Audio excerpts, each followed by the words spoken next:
Nossa reportagem esteve no lindo balneário da Barra do Jucu, entrevistando a ex-presidiária e hoje missionária Rosângela.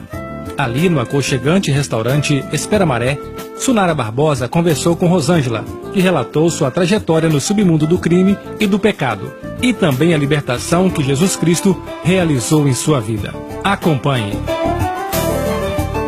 Olá, estamos aqui com mais uma edição do quadro Vencedores. Mas antes eu gostaria de te convidar a fazer uma reflexão sobre liberdade. De acordo com o dicionário da língua portuguesa, liberdade significa decidir, escolher, agir de acordo com a própria intenção. Mas será que a liberdade significa apenas isso? Em João, capítulo 8, versículo 32, o próprio Senhor Jesus nos diz: "E conhecereis a verdade, e a verdade vos libertará." Hoje você vai conhecer a história da missionária Rosângela, uma pessoa que ficou 5 anos detenta no presídio de Tucum. Oi, Rosângela, tudo bem? Bom dia a todos os ouvintes. Graça e paz, graças a Deus hoje aqui em liberdade, né? Respirando aqui fora, eu vejo que a liberdade não tem preço. Nós temos que dar valor a essa liberdade.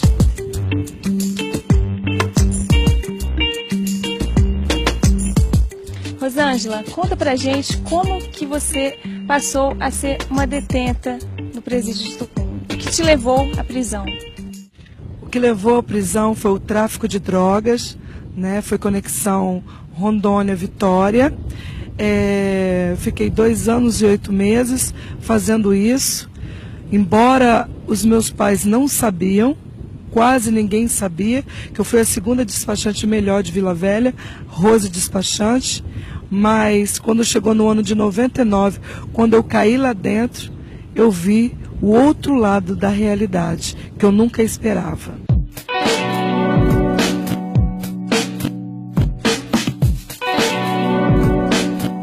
Mas como se deu esse processo? O que te levou ao tráfico de drogas?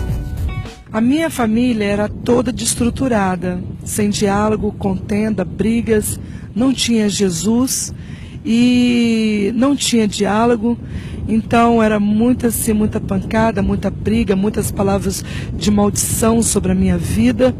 E aos 11 anos de idade eu comecei, né, sofrer muitos traumas dentro de casa, e foi aonde para mim ter um paliativo, um refúgio, foi aonde que eu iniciei, né, com o uso da maconha.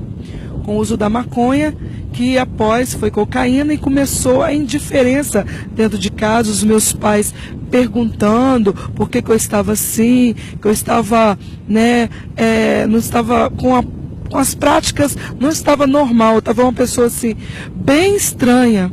E eu falei bem assim: olha, eu estou muito bem, porque nunca um usuário de drogas, ele vai dizer que ele está nas drogas. Então, eu tentava sempre uma estratégia de tentar mentir, encobrir o meu vício.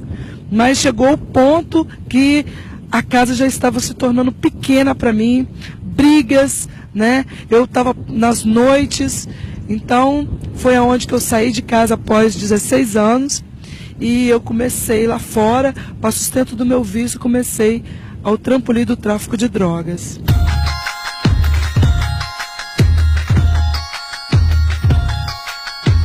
Como foi que você conheceu a palavra de Deus? Como foi que você se converteu? Quando isso aconteceu na sua vida?